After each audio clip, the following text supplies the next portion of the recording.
औज़ुबिल्लाहिमिनश्शैतानिर्रजीम बिस्मिल्लाहिर्रहमानिर्रहीम। मौला अमीर अल-मोमिनीन अलैहिस्सलाम के चेहरे से अल्लाह ने 70,000 फरिश्ते खल्क़ किए हैं। उन फरिश्तों का काम ये है कि वो इस्लाम के जो शिया हैं उनके लिए वो इस्तग़फ़ार करते हैं। ये रिवायत बिहारुल अनवार में भी है और इसके अलावा शेख सदूक ने भी इस रिवायत को नकल किया है। तो मासूम का जो शिया होता है उसके लिए फरिश्ते भी इस्तग़फ़ार करते हैं।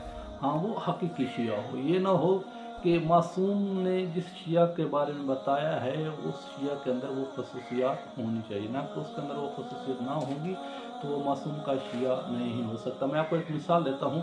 खुदा ने ये वादा नहीं किया कि मैं शिया को बख्श दूंगा, कि जो शिया होगा मैं उसको जहन्नम में नहीं डालूंगा, बल्कि शिया लफ्ज़ को अल्लाह ने नहीं कहा कि भाई जो कह दे कि मैं शिया हूँ उसको अल्लाह माफ़ कर देगा। नहीं, मासूम फरमाते हैं कि शिया वो होगा जो खुदा से डरता हो, जो खुदा ने जिस अमल का उससे बताया है उसके ऊपर वो अमल करता हो, वो खुदा से डरता हो, जिस रास्ते के बारे में खुदा ने बताया है उसके ऊपर वो अमल करता हो, वो शिया हो सकता है।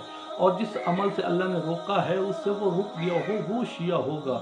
ना कि कोई कहे कि मैं शिया हूँ तो वो शिया नहीं हो सकता। मासूम फरमाते हैं कि वो एक बनावटी शिया है, उसको अल्लाह ज़रूर सज़ा देगा। हमारा शिया वही होगा जो खुदा ने रास्ता बताया है उसके ऊपर वो अमल करता होगा, और जिस रास्ते से खुदा ने रोका होगा वो उससे रुक गया होगा, वो हमारा शिया है। उसके लिए फरिश्ते इस्तग़फ़ार करते हैं। जो मौला कायनात अमीर अल-मोमिनीन अलैहिस्सलाम के जो चेहरे से अल्लाह ने 70,000 फरिश्ते खालिक़ किए हैं, वो फरिश्ते मोमिनीन के लिए, वो शिया के लिए इस्तग़फ़ार करते हैं। तो अल्लाह हमें अलैहिस्सलाम का हक़ीक़ी शिया बनने की तौफ़ीक़ अता फ़रमाए।